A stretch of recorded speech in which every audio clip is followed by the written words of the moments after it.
Bonjour à tous et bienvenue pour cet épisode numéro 511 du Basket Lab, le laboratoire du jeu. Et aujourd'hui on va parler de la trade deadline, ça y est, c'est fini, donc on va faire aujourd'hui le bilan de la deadline avec d'un côté le trade de Zubac, c'est le non-trade de Giannis, et puis le bilan de toutes les équipes NBA. On parle de tout ça aujourd'hui, et puis comme d'habitude pour soutenir le podcast, iTunes, Spotify, YouTube, petit like ou petites étoiles. Bienvenue dans le Basket Lab.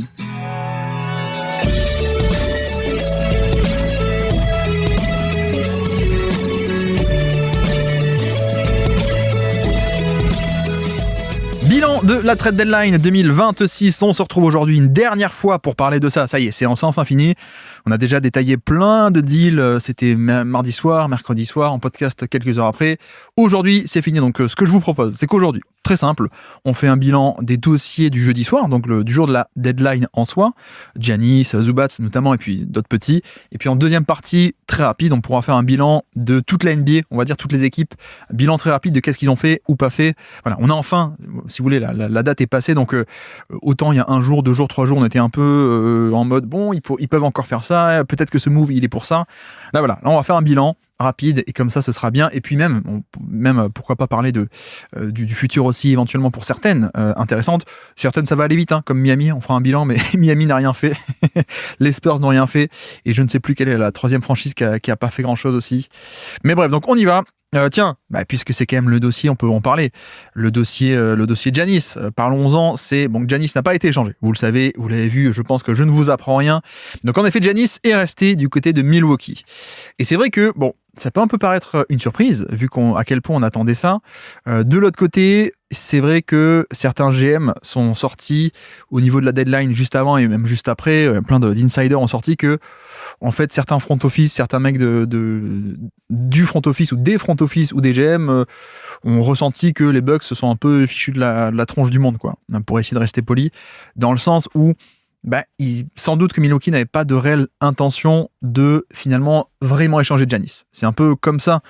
En tout cas, c'est un peu ça qui est ressorti au final.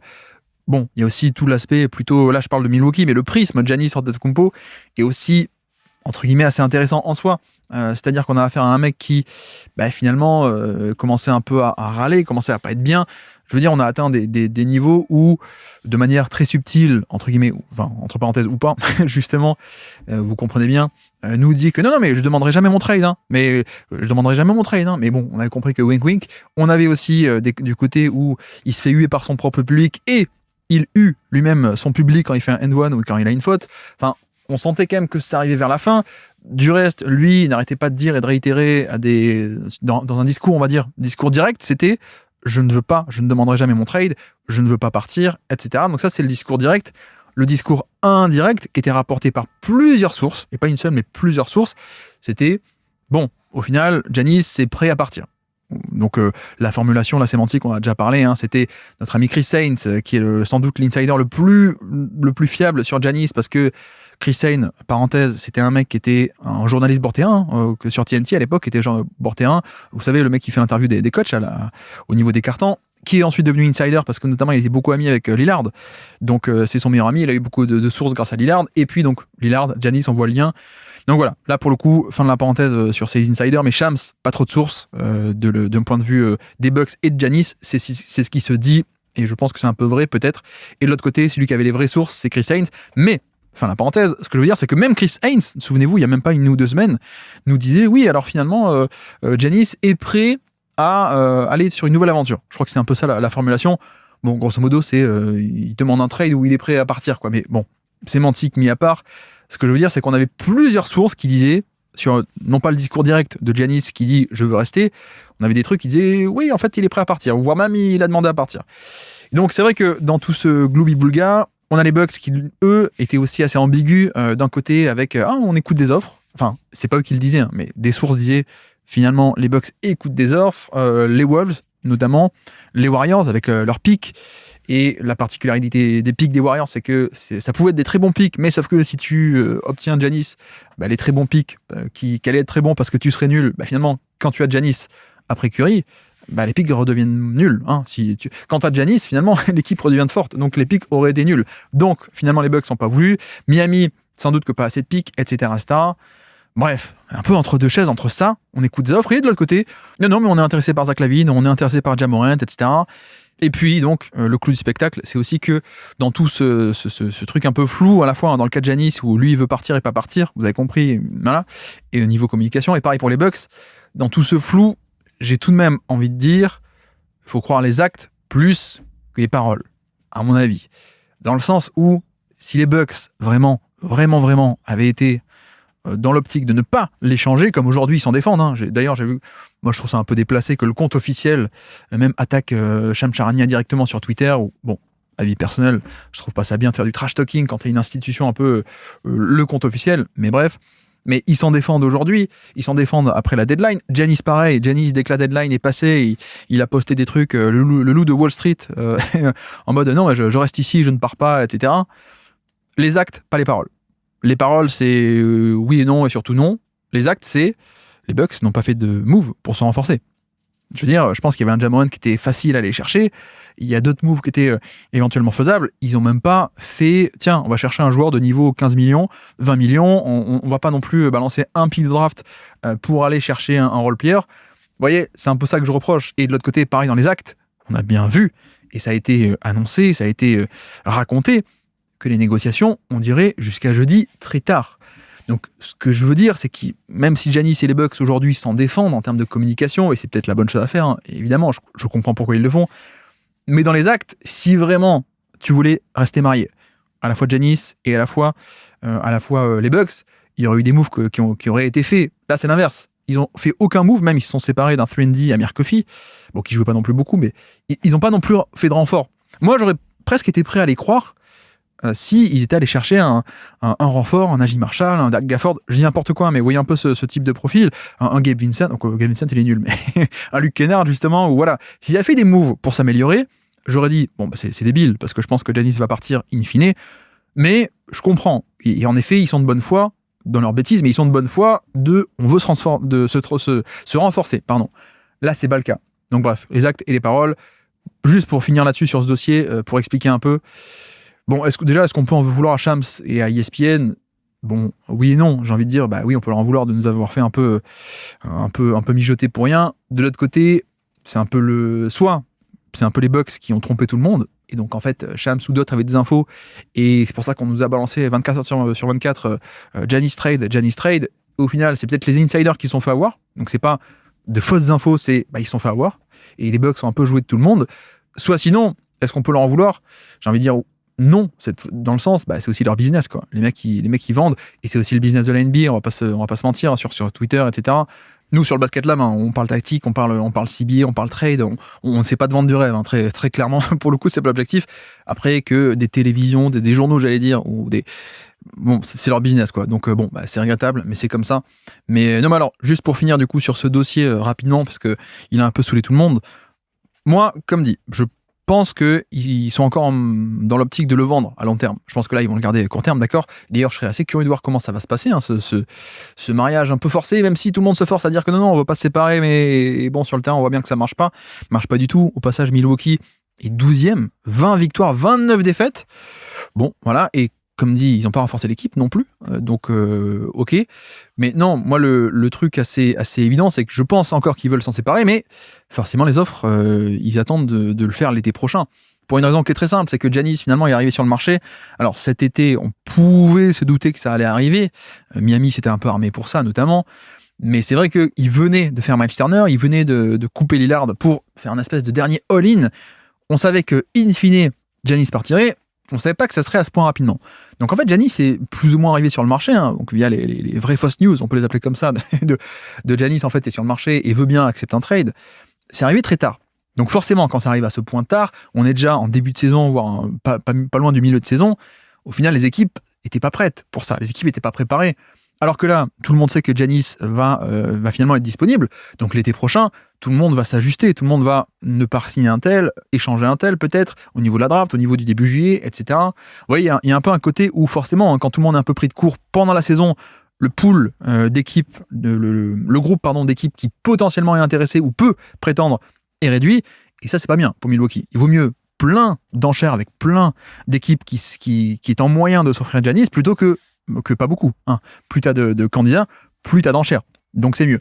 Donc déjà, il y a ça. Le fait que On a bien vu qu'actuellement, il y avait Minnesota qui voulait, mais qui n'avait pas les atouts. On avait les Warriors qui faisaient ce qu'ils pouvaient. On avait Miami, d'accord, mais pas grand-chose de plus. Alors que peut-être que, maintenant qu'on sait que wink wink, Giannis va partir et que voilà, je pense que peut-être des équipes, je dis n'importe quoi, mais Phoenix ou Orlando ou même New York vont préparer la free agency et l'intersaison prochaine différemment. Notamment, c'est peut-être un peu ce qu'ont fait les Lakers au passage, on en parlera, mais bref. Mais donc, la raison, elle est très simple, c'est que donc, pourquoi repousser pour avoir de meilleures offres? Et ça, je pense que vous le saviez aussi. À la fois pour l'aspect de maintenant que les front office vont voir venir, donc pouvoir s'ajuster comme avec Giannis en priorité, et ou l'autre raison, c'est que notamment des pics vont se débloquer. Je ne sais pas si vous le savez, mais on a eu des propriétaires NBA dans l'histoire qui sont pas top, notamment un qui s'appelle Ted Stepien, qui était propriétaire des Cavs et qui avait balancé le futur des Cavs pour faire des trades à gogo. Donc maintenant, il y a la Ted Stepien Rule qui fait que tu n'as pas le droit d'échanger des pics consécutifs. Tu peux, si tu as 27, 28, 29, tu peux échanger que 27 et 29, mais pas 28. Tu n'as pas le droit. Et surtout, autre nouveauté qui avait été instaurée, c'est que le nombre de pics disponibles dans le futur est limité. Notamment, actuellement, pour cette deadline 2026, en février, n'étaient disponibles que les pics jusqu'à 2032. Vous voyez ? Et dès que la saison sera terminée pour la nouvelle saison, donc en termes administratifs, c'est la draft, ça sera disponible, mais ce ne sera pas officiel, mais je crois que c'est 1er juillet, je crois, le début, mais bref, dès la draft, ou à peu près là, fin juin, les équipes pourront désormais avoir comme pic, comme atout supplémentaire, chacune, toutes les équipes, leur pic 2033 vont se débloquer. Pas 34, ça sera l'an prochain, etc. Vous voyez un peu l'idée. Et surtout, le fait est que, pour certaines, le fait d'avoir le pic 33, si elles avaient déjà échangé le pic 31 ou 32, ça peut tout débloquer. Aujourd'hui, une équipe qui avait plus en 31, elle ne pouvait pas échanger 32, mais si en juin, le 33 arrive et se débloque, elles peuvent échanger 31 et 33. Vous voyez, ou un truc comme ça. Enfin, je ne sais pas si j'ai dit exactement correctement, mais c'est un peu l'idée. Je pense que c'est un peu l'idée d'attendre et se dire, tant qu'à faire, autant avoir de meilleures offres l'été prochain. On peut comprendre, si ce n'est que, on va dire, modulo, comment ça peut se passer la fin de saison au Bucks. Là. Ça peut être pas beau à voir, je pense. Mais, grosso modo, si on doit faire le topo, c'est pour ça. C'est peut-être que Milwaukee a un peu tâté le terrain, peut-être que Milwaukee a juste fait un peu le show ou commencé des discussions avec l'idée de jamais les conclure, mais juste pour montrer à tout le monde que, vous voyez, il est disponible. Donc, si vous y venez sérieusement cet été, il sera là. Je pense que c'était un peu ça le message. Bref, fermons peut-être le cas Giannis, tout le monde en a un peu marre d'en entendre parler, surtout quand on a eu une non-résolution comme celle-là. Le deuxième dossier qui ne s'est pas fait, c'est Ja Morant. Là, j'avoue que je suis un peu surpris. Je peux comprendre et pas comprendre que ça ne se soit pas fait, dans le sens où, bon, c'est un mec qui, à mon avis, la décote à l'Argus de Ja Morant sur le marché est quand même assez grande et je pense totalement démesurée. Voilà, il y a ça comme problème, c'est que personne ne voulait mettre beaucoup d'atouts, alors que en vrai, il en vaut plus. Donc si t'es Memphis, tu dis, attendez, vous me proposez un contrat expirant en Terry Rozier et presque c'est à moi d'envoyer des pics pour me débarrasser de Ja Morant. Non, autant il fait une mauvaise saison, autant on veut s'en séparer, il vaut quand même plus Ja Morant. Deuxième obstacle, c'est le fait qu'il y avait Giannis aussi sur le marché. On le savait pas, qu'il allait pas être échangé, mais il y avait quand même le truc. Donc comme on a dit beaucoup depuis quelques semaines, une équipe comme Miami va pas faire le trade de Ja Morant si elle le fait et qu'ensuite elle se bloque pour mince, du coup on aurait pu faire Giannis et en fait on a fait Ja Morant, on s'est grillé un peu 2-3 cartouches et on peut plus faire Giannis. Donc ça c'est aussi un deuxième problème et c'est à mon avis ce qui a aussi contribué au fait que la cote soit aussi basse.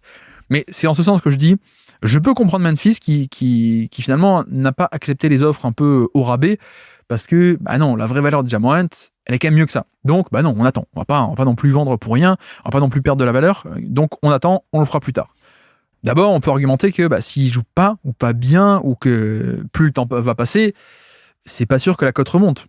Parce que s'il est pas bon, s'il joue pas avec Memphis, finalement, je vois pas pourquoi les offres s'amélioreraient si lui ne montre pas être au niveau, etc. Vous voyez ? Premier argument.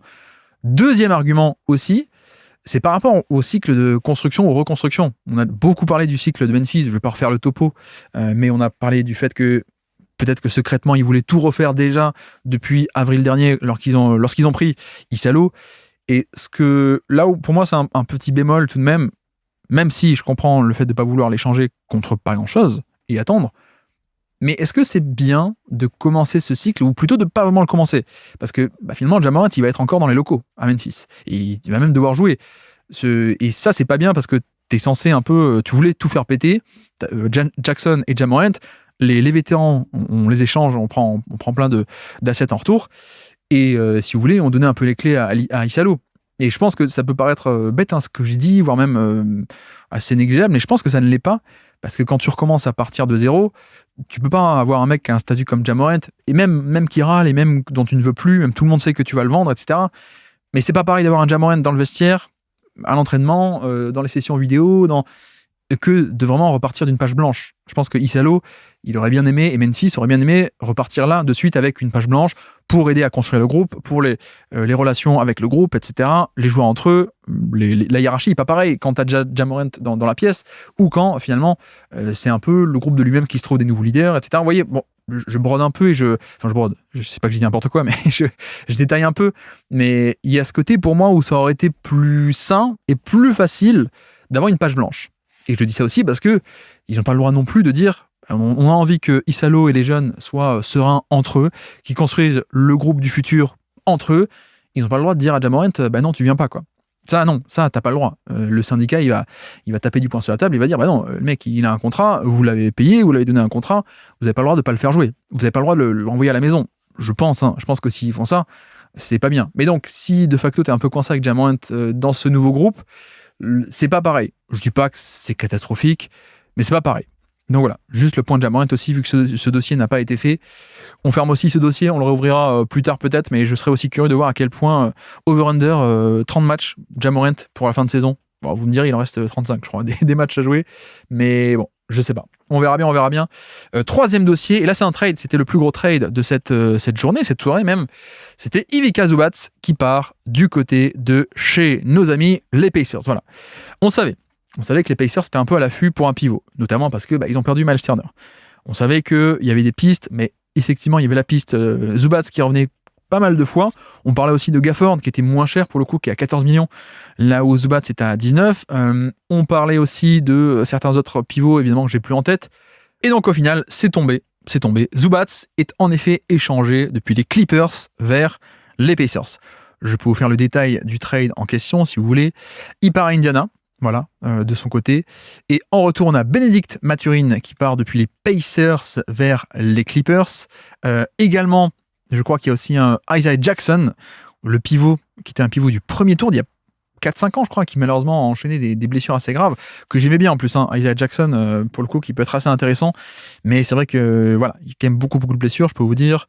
2022, ouais, c'est ça, 2021, c'était le 22e pick en 2021, et il a 200 matchs NBA à peine. Donc, voilà, l'an passé, il fait quasiment une saison blanche. Là, il joue un peu plus, mais c'est vrai que ça plafonnait un peu en termes de minutage et de développement, de niveau de jeu, mais en même temps, quand t'es blessé à ce point, est-ce que ça freine pas un peu ton développement? Donc bref, c'est pas non plus une grosse perte. Je veux dire, de se séparer un peu de Isaiah Jackson, qui venait d'être re-signé pour un petit contrat pas énorme, mais ça aide un peu au niveau salaire. Et Mathurin, c'est vrai que la particularité de Mathurin, c'est il allait devenir free agent avec restriction. Contrat rookie premier tour, comme Mathurin, c'est 4 ans. Au bout de 4 ans, tu es restrictif, c'est-à-dire que ton équipe peut s'aligner sur toutes les offres qui sont faites sur le marché. Cela dit, il y a quand même la nuance que à la fin de la 3e année, non pas 4e mais 3e année, tu peux proposer à ton joueur une prolongation anticipée. C'est-à-dire, on t'offre un contrat maintenant, tu négocies que avec nous, t'as pas le droit de négocier avec les autres équipes, on te l'offre, et puis comme ça, il rentrera en compte l'année d'après. C'est ce qu'a fait Dyson Daniels, au passage, ou des mecs comme ça, Paulo Banchero, Jalen Williams, voilà, ce type de joueurs qui l'ont fait, et donc ils seront payés plus tard. Mais c'est vrai que c'est un peu, comment dire, c'est un peu vicieux, un peu... Parce que finalement, c'est censé être un peu un bonus en mode, bah tiens, pour les joueurs qui sont très forts, on se met d'accord, on donne un contrat anticipé. Dans les faits, ça sert désormais un peu de, bah mince, ma franchise m'a pas prolongé dès la 3e année, ça veut dire qu'il compte plus trop sur moi. Et c'est un peu le cas. Et donc c'est vrai que le truc, c'est qu'on pensait que les Pacers n'étaient plus aussi chauds sur Mathurin que ça. Je pense qu'ils auraient peut-être accepté de le signer pour pas mal, mais lui aussi veut plus de ballons, veut plus d'argent peut-être aussi. Mais l'intérêt, c'est que tu t'en débarrasses et finalement, c'est une perte, mais tu récupères un meilleur joueur avec Zubac, un joueur qui vient combler le manque de pivot. Mais ce qui est intéressant pour les Clippers, c'est que eux, du coup, reçoivent les droits. Donc, là encore, qu'est-ce qu'on fait avec les Clippers? Est-ce que eux voudront le re-signer ou est-ce que eux, ils sont plutôt en mode faire de la place pour le cap? Justement, on va en parler. Mais je finis quand même le trade puisque c'est pas fini, malheureusement. On a aussi des pics qui partent côté Clippers depuis Indiana. On a 2 pics du premier tour. On a appris 2 pics. On s'est dit, bon, c'est cher payé. En tout cas, moi, je me suis dit, c'est cher payé, quand même, 2 pics pour Zubats, plus un jeune qui joue et un jeune qui joue pas trop. Mais ok, bon, c'est un peu cher, mais d'accord. Et sauf qu'on a appris que un des 2 pics, alors il y en a un, c'est le 29, voilà, Pacers non protégé 2029. Donc mine de rien, vous voyez que non protégé, ça se multiplie, hein, les pics non protégés actuellement en NBA, alors que c'est ce genre d'erreur qui a fait que les Nets de Brooklyn ont envoyé des pics non protégés qui ont donné Tatum et Brown, hein, par exemple, à Boston. Bon, on sait jamais ce qui peut se passer dans le futur. Donc 2029 non protégé, déjà, c'est un peu dangereux. Et surtout, ils ont lâché le 2026, donc le pic actuel. C'est-à-dire que actuellement, les Pacers qui sont 15e de l'Est pourraient ne pas avoir leur pic. Alors que c'était, pour le coup, un peu le seul rayon de soleil de cette saison. C'est, il n'y a pas Liberton, on est catastrophique, mais au moins, la bonne nouvelle, c'est qu'on aura un top pick. Un peu comme, souvenez-vous, les Warriors, avec Curry qui se blesse en 2020, la saison 2020, bon, il y a le Covid à la fin, mais Curry est blessé, il joue pas du tout, il joue 5 matchs. On se dit, c'est une année blanche dans un cycle de compétences. Au moins, la bonne nouvelle, c'est qu'on a un pick numéro 2 qui va nous aider à reconstruire. Bon, spoiler, les Warriors ont un peu planté ce pick, mais en vrai, c'est une aubaine assez immense, hein, pour une équipe on va dire en milieu de cycle, et pouvoir recevoir un asset de ce calibre, c'est génial.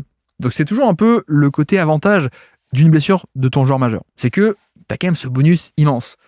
Là, du coup, tu prends un énorme risque parce que tu échanges le pick. Alors, pas totalement. Vous avez sans doute lu et entendu que le pick était protégé 1 à 4. Il était également protégé entre 10 et 30. C'est-à-dire que si les Pacers sont, on va dire, entre guillemets, trop bons, et que le pick n'est pas top 10, et que les Pacers arrivent à remonter en termes de compétences avec un bon bilan, et que le pick est par exemple 12e parce qu'ils finissent 13e place de la conf, et donc ils sont dans la loterie, mais le pick n'est que 12e ou 13e, ils gardent le pick.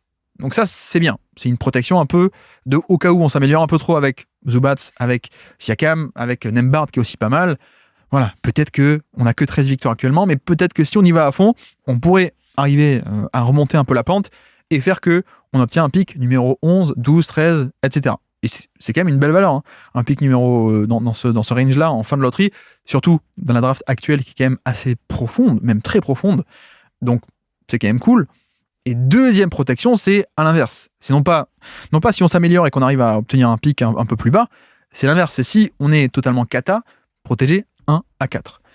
Il faut savoir que quand tu es le pire bilan de NBA, tu es sûr d'avoir un pick. À l'époque, c'était top 3, ensuite ça a été top 4, maintenant c'est top 5. C'est-à-dire que si les Pacers, qui actuellement, avec 13 victoires, ils sont deuxièmes. Ils ne sont pas le pire bilan de NBA parce qu'il y a les Kings 12e. Mais imaginons que les Pacers finissent pire bilan de NBA. Ils auront une chance sur 5 de perdre leur pick. C'est pas rien. Et je veux dire, à la loterie, on a quand même vu récemment que ça pouvait arriver. On a vu, d'ailleurs, depuis 2-3 ans, hein, je ne sais pas si c'est un hasard ou pas, on va pas refaire de la conspiration sur la loterie, mais un peu quand même. Mais non, mais dernièrement, les équipes avec le pire bilan, elles ont en général, je crois que c'est Utah l'an passé, ils ont le 5e choix, Utah. Par exemple, parce que Dallas, ils étaient censés avoir un pick numéro 13 ou 14, hop, la petite boule est bien rebondie, et donc Dallas a eu le first pick, les Spurs aussi sont montés, les Sixers aussi sont montés, alors qu'ils étaient censés être que dans le top 6, finalement ils sont montés top 3. Je crois que l'année d'avant, c'est un peu pareil avec Atlanta en 2024, ils ont le first pick alors que c'est pas du tout le pire bilan de NBA, etc. Donc, en vrai, on peut se dire, oui, mais bon, c'est quand même 4 chances sur 5 de garder le pick. C'est quand même pas mal. Je suis d'accord, mais bon, c'est quand même... il y a quand même une chance que tu le perdes, quoi. Et là, je parle que dans le scénario où c'est le pire bilan de NBA. Imaginez qu'ils ne finissent pas avec le pire bilan de NBA. Imaginez qu'il y a les Kings derrière, il y a les Pelicans derrière, par exemple, voire même Brooklyn derrière. Et que c'est, entre guillemets, que le 4e pire bilan de NBA. Là, les chances d'être top 4, elles sont totalement réduites, hein. Tu passes de à peu près sûr d'être top 5 quand t'es le pire à... ça se joue à des quelques pourcents, je sais plus combien exactement, de finalement, de tout le monde a une chance, hein, dans la loterie de monter. Hein, tout le monde, alors, quand t'es 14e, 13e, t'as 1%, 2%, je sais plus combien. Donc tout le monde a une chance de monter top 3 ou voilà. Mais c'est quand même risqué. Donc c'est un peu là-dessus où je sais pas dans quelle direction vont partir les Pacers. Parce qu'en plus, on a donc Siakam qui a été nommé All-Star et qui en effet joue bien d'un point de vue individuel. Mais est-ce que on va partir dans l'optique de faisons jouer Zubats, faisons jouer Siakam, faisons jouer Nembhard, on va remonter et on va faire en sorte que notre pick soit le 12e de la loterie, parce qu'on sera 11e de conf, donc pas de playoff, mais quand même un pick dans la loterie. Voilà. Ou est-ce que, au contraire, on va dire, bon, Zubats, tu sais quoi, repose-toi. Tiens, t'as pas une douleur au pied, Zubats, actuellement? Et Siakam, t'as pas un peu mal au dos, là, en ce moment? Et tiens, Nembard, ton mollet, il te fait pas un peu... Ouais, ok, bon, les trois, arrêtez-vous. Et puis, grosso modo, ça va être le tank absolu. J'avoue que je sais pas dans quelle direction ils vont partir, d'autant plus que, j'insiste, vous avez compris, ils peuvent, entre guillemets, sauver le pic de deux manières. Soit en étant d'un coup très compétents, ou assez compétents pour eux, soit sinon, en étant carrément catastrophique. Donc là, c'est un peu risqué. C'est un peu risqué parce que, voilà, en fait, c'est un peu bête de lâcher un pic qui va être le 5e, le 6e, le 7e, le 8e, ou 9e, donc, dans une draft qui est à ce point bonne. Et vraiment, j'insiste, mais la profondeur de cette draft 2025, c'est pas une légende. Moi, j'ai commencé un peu à scouter, c'est quand même très cool. Et c'est dommage de te priver d'un mec qui, en plus, potentiellement, peut être un très fort joueur, comme on rappelle à chaque fois. Tu peux être Nikola Jokic drafté, je sais plus combien en deuxième tour, et t'es MVP, d'accord? En général, là où t'as le plus de probabilité d'obtenir un MVP, ou un All-Star, ou un All-NBA, ou même un bon joueur, c'est plutôt tout en haut. Donc forcément, je trouve ça un peu risqué, un peu dommage. Après, il y a aussi le chemin inverse de dire que le GM des Pacers a été en mode coup de poker, quoi. C'est un all-in. Parce qu'en fait, ils offrent un truc que peut-être, là, le pic en soi est hyper attrayant. Donc les Clippers sont des oui de suite, évidemment. Mais si ça se trouve, en fait, ils n'auront rien, les Clippers. Enfin, ils n'auront pas ce pic-là, je veux dire. Ça se trouve, le pic va se transformer en, je crois que c'est un pic 2030 ou 2031. Là encore, un pic non protégé de 2031 ou 2030. Mais si vous voulez, il y a un peu un espèce de all-in où soit, en fait, ils perdent tout. La loterie leur donne le pic numéro 5 qui est hyper précieux et donc ils perdent la possibilité d'avoir un Kingston Fleming, un Caleb Wilson ou un mec comme ça, Michael Brown ou je sais pas qui est-ce qu'on a encore là. Du coup, j'oublie les noms de tête, mais un top pick, ils perdent ça. Soit sinon, il y a aussi le scénario inverse de on a réussi à tromper les Clippers, à leur attirer, on leur a remué devant les yeux là, comme les clés devant un bébé. Regardez, prenez ça, et on s'est servi de ça pour avoir Zubats et en plus, à la fin, on aura et Zubats et par exemple, Cam Boozer, parce que le pic aurait été top 4. Donc, c'est un vrai all-in. D'après les probas, alors je sais pas comment est-ce qu'ils ont calculé exactement, mais en l'état, on sera à peu près sur du 50%. Ce qui est beaucoup, et ce qui est peu. C'est beaucoup d'un côté, c'est peu de l'autre. Non, mais voilà, actuellement, on est sur un jeu sur une pièce jetée en l'air. Après, comme dit, les stats et les probas, peuvent s'améliorer ou pas, parce que maintenant, ils vont agir. Et si, par exemple, ils y vont à fond et qu'ils deviennent meilleurs, bon, bah finalement, ils vont réussir à le garder, ce pic, s'ils finissent avec un pic numéro 11 parce que les mecs, le trio ensemble aura été bon. Voilà, on ne sera pas à 50% de proba. On est aujourd'hui à 50% de proba, mais tu peux la faire grandir, ta proba, de garder le pic. Ou l'inverse, si tu arrêtes tout le monde et que tu fais jouer Ray J, je sais pas quoi, enfin bref, tu peux aussi augmenter tes chances. Tu peux passer carrément, on a dit, 80%. Si tu arrives à viser et à obtenir le pire bilan de NBA, tu ne seras pas à 50% de perdre le pic, tu seras à peine à 20% de perdre le pic. Une chance sur 5.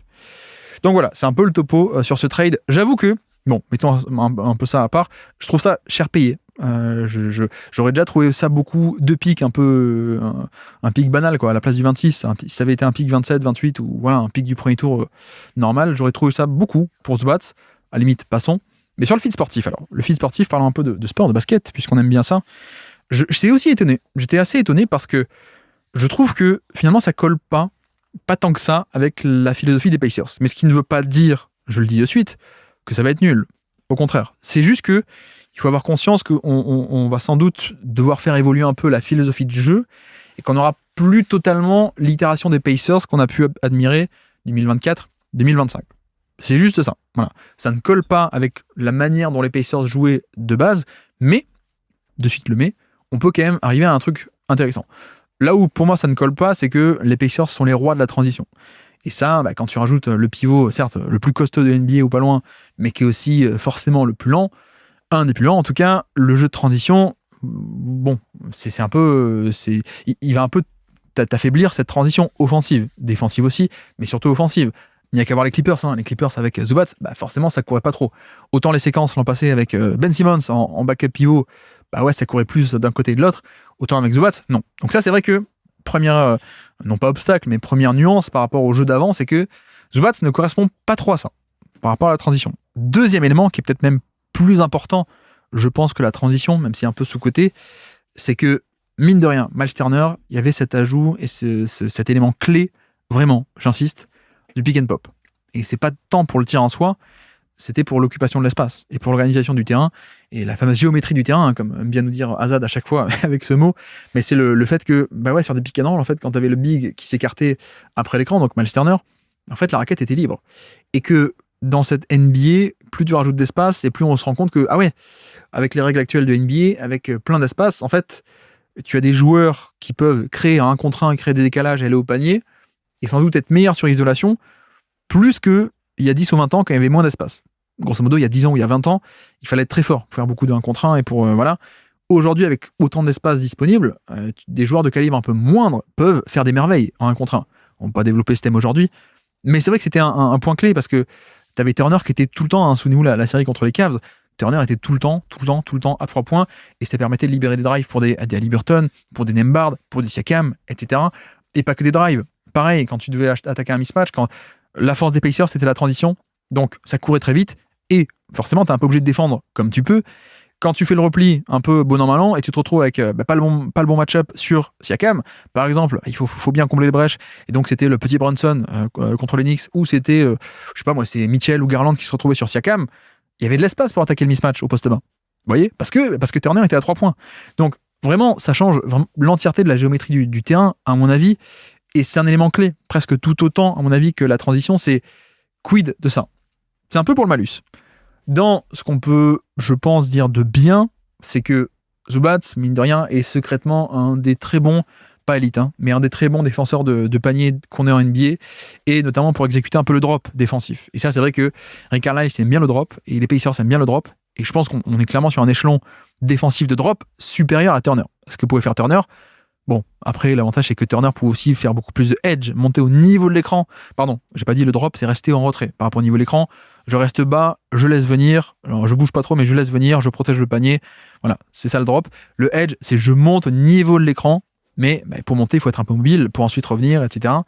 Turner pouvait faire un peu plus ça, d'ailleurs. C'était pas tant que ça un mec de drop, Turner, par séquence et sur certaines séries. Ça, c'est vrai que Zubac peut pas. Mais, comme dit, la défense, c'est très cool. La défense du panier, la défense du drop, et notamment c'est vrai que le drop à mon avis va être agrémenté de stunt en plus, c'est-à-dire que c'est pas seulement le pick and roll en 2 contre 2, le porteur de balle qui va foncer sur Zubac. On a bien vu les schémas qui ont permis aux Pacers de surperformer en défense, c'est le fait que l'occupation de l'espace est très bonne. Les aides, les fameux stunts et les aides en tête de raquette, je jaillis sur la trajectoire de passe, la ligne de drive, et je reviens sur le shooter, notamment, ils le font beaucoup. Et ça, c'est vrai qu'avec Zubac, c'est un bon défenseur de drop et en plus des stunts, c'est cool. Ou alors à l'inverse, tu peux aussi te dire, selon certains match-up, le drop de Turner, il fallait le protéger avec une aide en plus et pas rester en 2 contre 2 mais amener un 3 contre 2.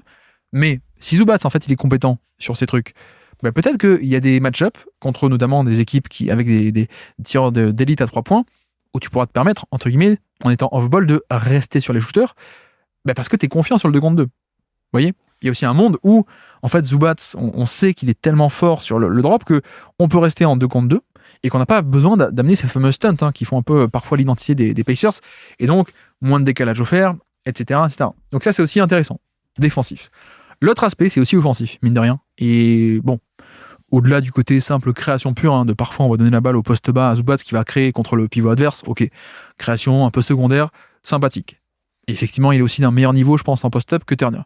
Mais pour moi, il y a aussi d'autres éléments sur lesquels il peut être important. Le premier, qui peut parfois être un peu sous-coté, parfois sur-coté aussi selon les cas, mais on s'en fiche, la pose d'écran. La pose d'écran, parfois on est un peu tatillon pour pas grand-chose. Parfois les fans disent oui, mais ils posent pas de bons écrans, alors qu'en fait, le play call n'est pas de poser un bon écran. Le play call, c'est de vite glisser au panier, etc. Donc parfois, on en fait un peu des caisses sur la pose d'écran, mais il y a des cas où on n'en fait pas des caisses et on n'en fait pas assez. C'est sur des poseurs d'écran d'élite. Et c'est vrai que à Memphis, pour un Ja Morant, il faut un poseur d'écran d'élite. Par exemple, un Zach Edey, un Steven Adams. Voilà, ça, ok, c'est très important. Et je pense que Zubac, quand on sait à quel point le pick and roll peut être important aux Pacers, c'est pas rien. Voilà, ça peut être un vrai mur en termes de poste d'écran, mieux que Miles Turner, déjà. Donc ça, c'est vrai qu'on n'a pas l'arme de pick and pop ensuite, mais peut-être que s'il arrive à créer de meilleures séparations, notamment pour le pick and roll pour Haliburton, c'est cool. Donc poste d'écran, premier élément. Et deuxième élément, c'est que, bon, il y en a plusieurs, on va dire. Deuxième élément, c'est aussi un excellent finisseur intérieur. C'est-à-dire, le dunk, un peu de verticalité, c'est pas hyper aérien, mais il a tellement longs bras que ça peut finir verticalement au panier, etc. Ça peut même aussi finir, d'ailleurs, dans la raquette. Ce qui est intéressant. C'est-à-dire que si le dunk, le roll, R-O-L-L, jusqu'au panier n'est pas dispo parce qu'il y a 2-3 mecs dans la raquette, il peut s'arrêter en tête de raquette ou dans la raquette, et il a un tel toucher de balle que en fait, il peut faire des petits hook-shots, des petits flotteurs un peu loin du panier. Donc en fait, on va dire que la portée de finition de Zubac, elle est assez étendue. Elle est plus étendue que le simple dunker, le simple rim runner à la Capella, si vous voulez. Capella, si tu donnes la balle en plein dans la raquette, il peut pas finir. Lui, il veut juste aller au dunk et au alley-oop. Pareil pour Gafford. Mais t'as des mecs comme ça, comme Zubac, comme d'ailleurs un peu DeAndre Ayton dans les bons passages, qui peuvent être des finisseurs de pick and roll un peu plus diversifiés avec une portée de tir un peu plus lointaine. Deuxième élément. Troisième élément, pour moi, c'est la menace de post-up. Et non pas les post-up de 1 contre 1, comme on a dit, où il en aura quelques-uns par match, hein. Non pas pivot contre pivot, juste, allez, on va initier l'attaque via le post-up, tu vois, au post-up, on donne la balle. Non, je parle pas de ça. Je parle de la menace de post-up. Et dans le cadre, évidemment, du pick and roll. C'est-à-dire, très concrètement, que le fait que Zubac soit à ce point un pivot costaud et bon en post-up, les équipes et les défenses adverses, notamment en play-off, vont peut-être être beaucoup moins enclins à switcher. Or, c'est un élément absolument clé. C'était d'ailleurs un peu la crainte de ma part sur les playoffs pour les Pacers, c'était de dire aïe, est-ce qu'en playoff, Miles Turner, si ça switch et qu'il obtient un plus petit, est-ce qu'il peut punir? Siakam, un peu pareil, même si Siakam, on était quand même un peu plus confiant.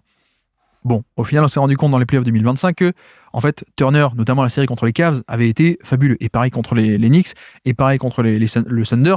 Je trouve que comparé à ce qu'on pouvait attendre de lui, Turner, on se disait, c'est pas un top joueur de post-up, mais, mine de rien, il a bien puni. Il a bien puni les mismatchs. Mais vous voyez que Turner a puni. Là, avec Zubac, potentiellement, tu vas peut-être pas avoir à punir. Peut-être que la menace va faire qu'il y aura carrément pas le switch. Et j'insiste, mais c'est clé. Là où, avec Turner, c'était « Ah, on espère qu'il va pouvoir le mettre sur un contre 1 face au plus petit », et il l'a mis en play-off, donc tant mieux.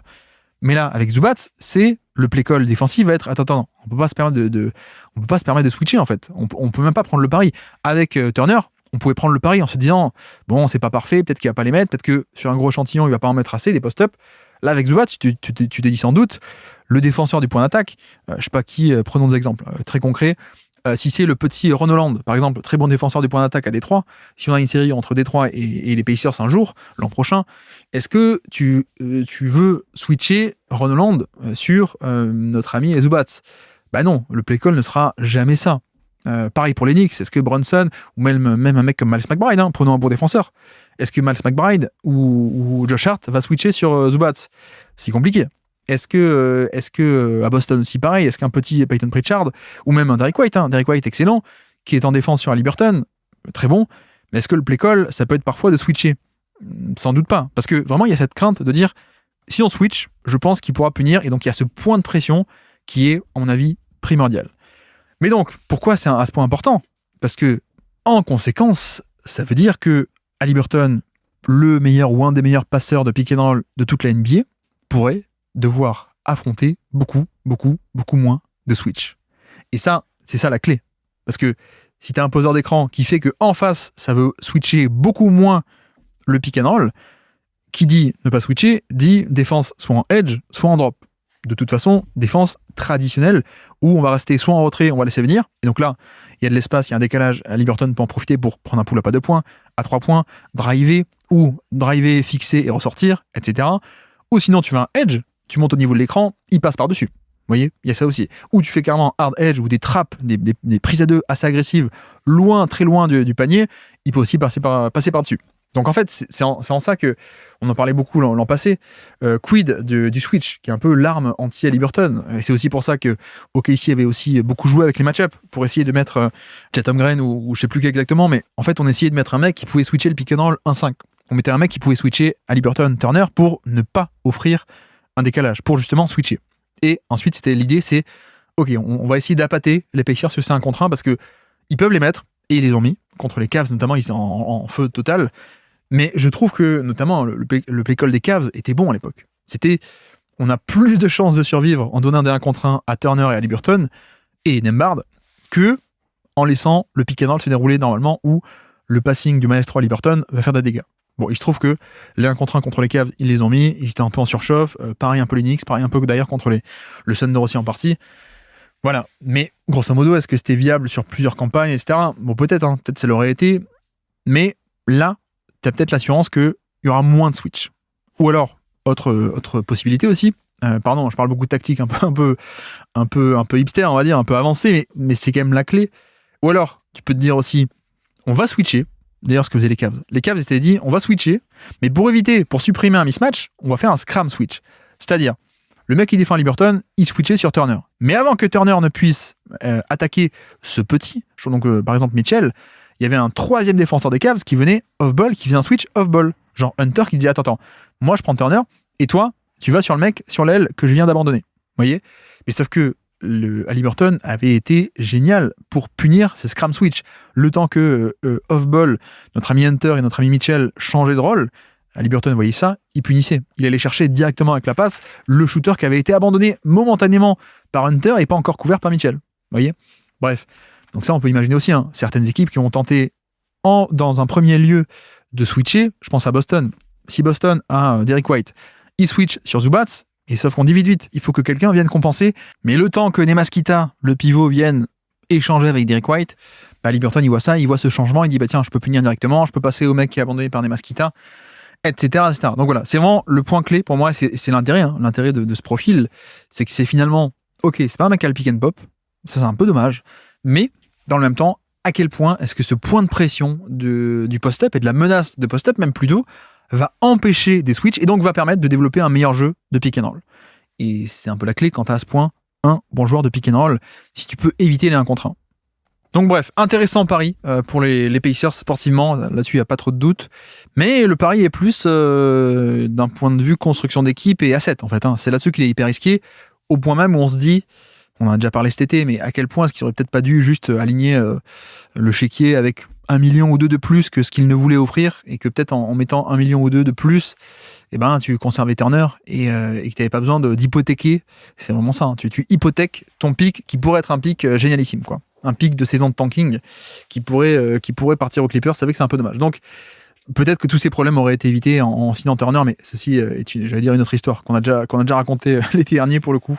Le propriétaire ne voulait pas payer la taxe sans Haliburton, donc il a dit non, on peut pas offrir autant. Même si il pouvait dépasser le cap pour le faire, mais il a dit non. Si on dépasse le cap, on est autorisé à le faire, mais il faut que je paye en taxe. Il n'a pas voulu. Bref, côté Clippers, juste rapidement, dire que mine de rien, côté Clippers, quel est l'objectif ? Pourquoi est-ce qu'on fait ça ? Ça peut paraître assez mystérieux. Alors, certes, ils ont échangé notre ami Harden il n'y a pas longtemps, il y a 2-3 jours. Donc, Harden aux Cavs. Mais bon, en échange, tu reçois Garland. On avait dit à quel point Garland, c'est vrai... Enfin, Garland a bien plutôt une cible de pick and roll, le type Jarrett Allen, un peu plus dynamique. Et ça, c'est pas totalement Zubats. Mais bon, on vient de passer quand même 5 minutes à expliquer en quoi Zubats, malgré son manque de dynamisme, peut quand même être un joueur intéressant de pick and roll, un partenaire pour un Garland qui, pareil, est un maestro de pick and roll. D'accord ? Mais ça peut paraître étonnant. Pourquoi est-ce que les Clippers voudraient se séparer de Zubats ? Certes, il est un peu moins bien, ok. Certes, Harden n'est plus là, mais tout de même, il y a quand même Garland en retour. Pourquoi s'en séparer maintenant ? Alors qu'en plus, c'est quand même une valeur en termes de contrat qui était géniale. Je veux dire, Zubats payé 20 millions ou 19, franchement, c'est peut-être pas le meilleur contrat de NBA, mais c'est quand même une très très belle valeur en termes de rentabilité qualité-prix. Quand on pense que un mec comme Jarrett Allen, ça va monter l'an prochain à 28, par exemple, moi je trouve que c'est pas si cher que ça à 28, mais voilà, c'est un peu le prix du marché, quoi. Ou Claxton qui est à 25, par exemple aussi, alors ça va baisser, mais franchement, quand t'as Zubats à 18, t'es quand même content, c'est quand même pas mal. Donc pourquoi vouloir échanger ça ? Et surtout, contre rien. C'est pas comme si t'échangeais Zubats contre un autre bon joueur. Là, c'est un pur move financier. Ben voilà, je pense que c'est un peu ça l'idée, c'est que Zubats, malheureusement pour lui, il avait un bon contrat, mais un contrat sur 3 ans. Il avait un contrat, donc 26, 27 et 28. Or, vous le savez, c'est précisément pour ça qu'ils ont échangé Harden, parce que Harden voulait sécuriser une saison 27 qu'ils ne voulaient pas donner, donc ils l'ont échangé. Et les Clippers sont en recherche absolue de cap space, parce que leur objectif, c'est les nouveaux free agents, donc notamment Free Agency 2026, mais aussi, surtout 27, avec potentiellement Giannis, Curry, Jokic, etc. On a déjà discuté à quel point, finalement, il n'y aura peut-être pas cette vraie Free Agency et que peut-être que la majorité des mecs aura prolongé déjà. Mais peut-être que, au passage, l'objectif, c'est peut-être de déjà un peu se délester d'argent pour que cet été, et là on raccroche ce qu'on a dit sur Giannis, que cet été, on ait le cap space pour accueillir Giannis, justement. Il y a peut-être aussi ça, en tout cas, en motivation. Donc, je pense pas que ce soit une question de niveau de jeu. parce qu'il était un peu moins bien, mais ça reste quand même génial. Je pense pas que ce soit une question de il peut fonctionner qu'avec Harden. Je pense qu'on était purement sur un move financier de flexibilité, de créer du cap space, parce que, il faut quand même le dire, on est Los Angeles, voilà. On aura en plus des pics peut-être qui vont tomber, les 2033 vont tomber. Est-ce que potentiellement on pourrait pas arriver à tirer Giannis ? On a quand même des atouts de choix. Autant les Wolves, c'est pas sexy en termes de destination, autant si t'es les Clippers, t'es à Los Angeles, tu peux vendre à Giannis, viens chez nous, tu pourras prolonger, et patati et patata. Voilà, c'est quand même c'est l'objectif.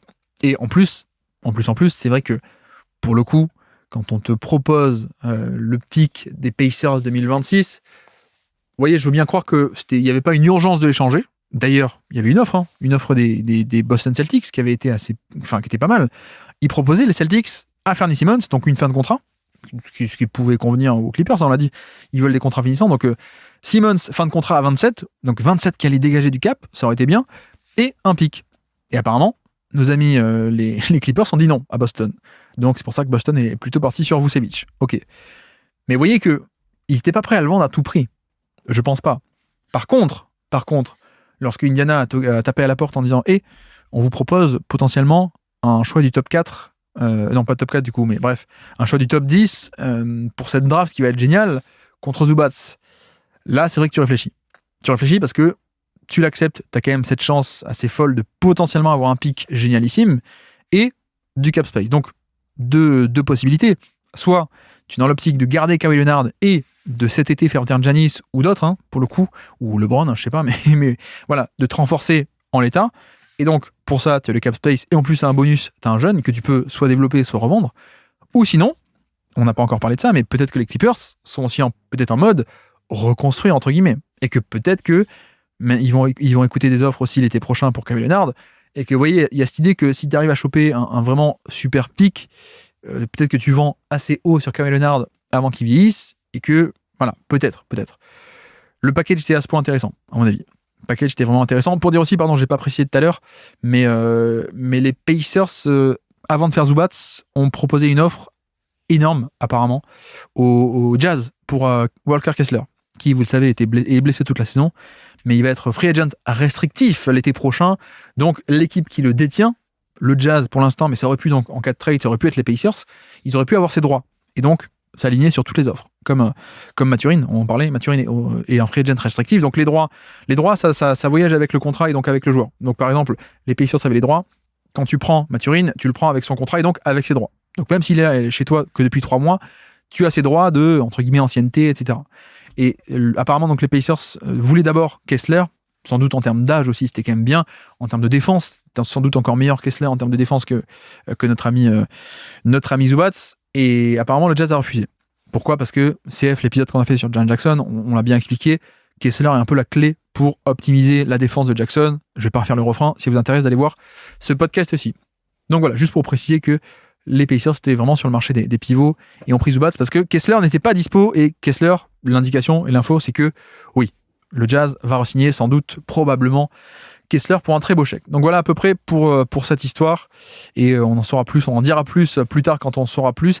Est-ce que Kawhi Leonard peut être sur le marché ? Ça, c'est ce qui va être intéressant. Ou est-ce que, au contraire, je peux vous dire quels sont les pics que nos amis les Clippers peuvent dégainer pour essayer d'attirer du monde ? Oui, pardon, je crois que j'ai pas dit que Kobe Sanders... Sanders ou Brown ? C'est un des deux. Je crois que c'est Brown. Kobe Brown va du côté d'Indiana aussi, que j'aime bien en plus. Kobe Brown, un bon petit joueur hipster, à mon avis.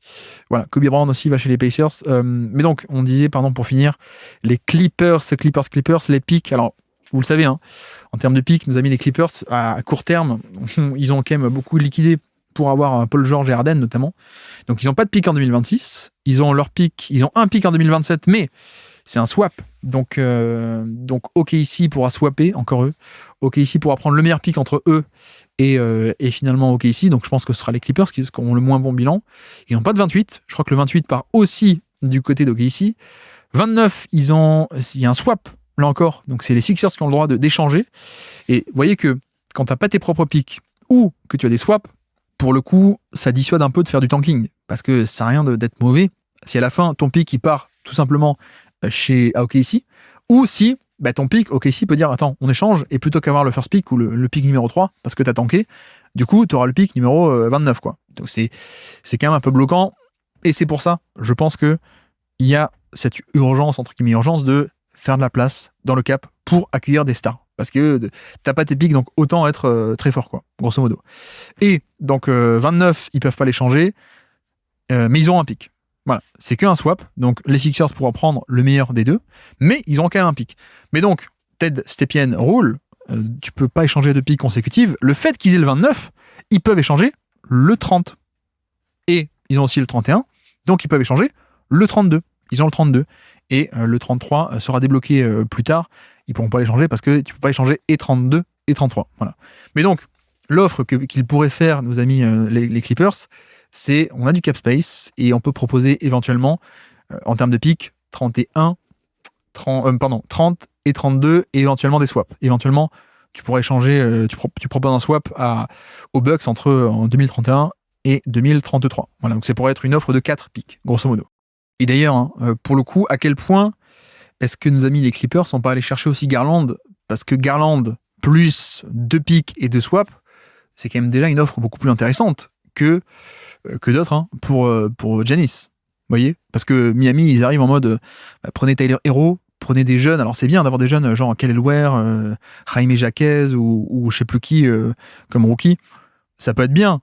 Mais c'est vrai que d'avoir réussi à prendre Garland qui est jeune, mais tout en étant déjà une star, bah pour le coup, en plus, il fait 40 millions, notre ami Garland. Donc 40 millions, tu rajoutes un ou deux contrats, ça passe au niveau des 50, plus 4 pics. Bah peut-être que les peut-être que les Bucks, ils préféreront avoir un mec déjà fort comme Garland pour reconstruire, et encore jeune, plutôt que juste partir de plus bas et prendre un package avec que des pics, quoi. Et mettez-vous à la place des Bucks. Si vous avez Giannis, vous préférez prendre l'offre des Warriors avec Draymond Green, que tu vas pas vouloir garder, et Kuminga qui est en fin de contrat, qui est pas très bon. Voilà, Draymond, Kuminga et des pics qui vont être nuls, parce que forcément, les Warriors vont être bons avec Giannis. Ou est-ce que tu préfères finalement avoir des pics aussi des Clippers qui vont peut-être pas être top, mais repartir avec Garland? Franchement, ça peut s'imaginer. Donc voilà, c'est peut-être le scénario secret des Clippers. C'est peut-être pour ceux-là qui ont fait tout ceci.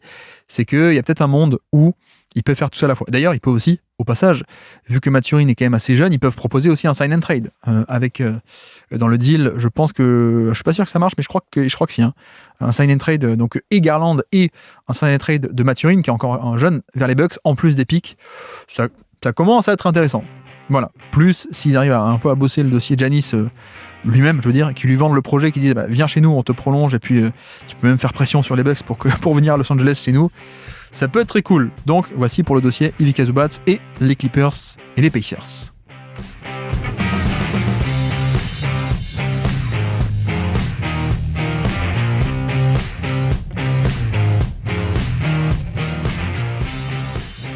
Et donc, à présent, pour être complet, le bilan équipe par équipe, on va aller vite, vous inquiétez pas, on va aller vite, mais on va essayer de traiter toutes les équipes. Vous allez voir que certains on l'a déjà fait. Les Atlanta Hawks, qu'est-ce qu'ils ont fait? Bon, ils ont changé Trae Young, ok, contre McCollum et Kispert, ça on le sait. Ils ont aussi, au passage, on n'en a pas parlé, échangé Vit Krejci contre Diopris, et Diopris qui ne jouait pas, qui était en fin de saison, blessé pour toute la saison, donc il a d'ailleurs été coupé, contre 2 second tours de draft. Donc, en fait, l'idée c'est que Krejci, qui avait un contrat qui est un bon joueur, Vit Krejci, j'aime beaucoup, et qui pour le coup arrivait en fin de contrat. Comme dit les Hawks, ils veulent du cap space, ils voulaient peut-être plus de Vit Krejci, ils l'ont vendu aux Blazers pour 2 second tours de draft. Donc c'est pas mal. Moi j'aurais préféré garder Vit Krejci, mais ok. Ils ont aussi au passage réussi à choper Jock Landale, qui était, souvenez-vous, à Memphis, qui a été échangé à Utah avec Jackson, et en fait de suite Utah l'a envoyé à Atlanta, et je vois qu'il a fait un match déjà là, 26 points, 11 rebonds pour ses débuts, titulaire 30 minutes par match. Jock Landale, donc voilà, Atlanta a rajouté un pivot qui shoot, c'est pas mal, hein. Franchement c'est quand même pas mal du tout pour rien, ils l'ont échangé contre du cash, donc un joueur gratuit ça fait du bien. Et puis ils ont aussi à la deadline échangé Porzingis, vous le savez, contre Kuminga et Buddy Hield. Donc là on a fait un podcast là-dessus, on va pas répéter, mais on teste Kuminga, sinon si ça marche pas on prend pas la team option et du coup il devient free agent, et donc on a libéré 25 millions dans le cap. Pareil pour Buddy Hield, une partie du contrat est garantie à peine, donc soit on le garde pour shooter, soit sinon on peut le couper aussi. Voilà. Et puis donc le dernier move des Hawks, c'est l'échange à la deadline entre Luke Kennard et Gabe Vincent. Voilà. Donc avec les Lakers, on n'a pas parlé de ce trade encore pour le coup.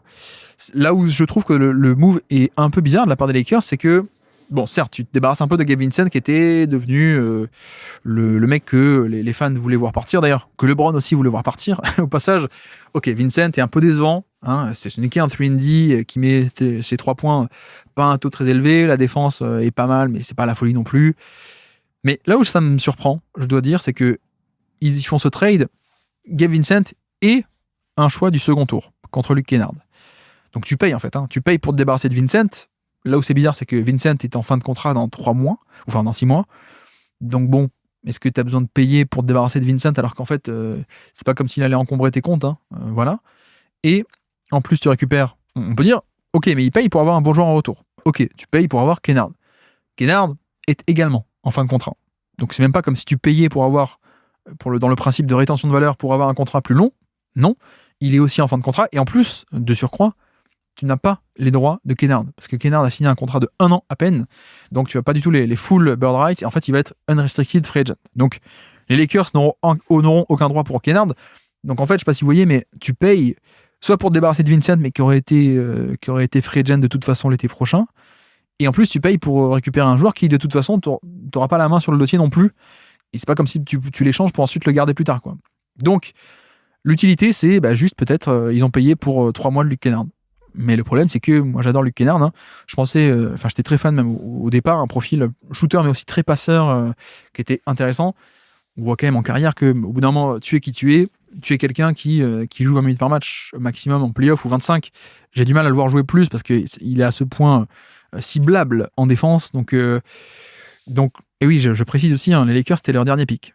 Ils ont balancé leur dernier pick du 2e tour, pas du premier, mais c'était leur dernier pick de 2e tour qu'ils ont payé pour avoir Luke Kennard. Donc voilà. Bon, côté Lakers, on a dit, ok.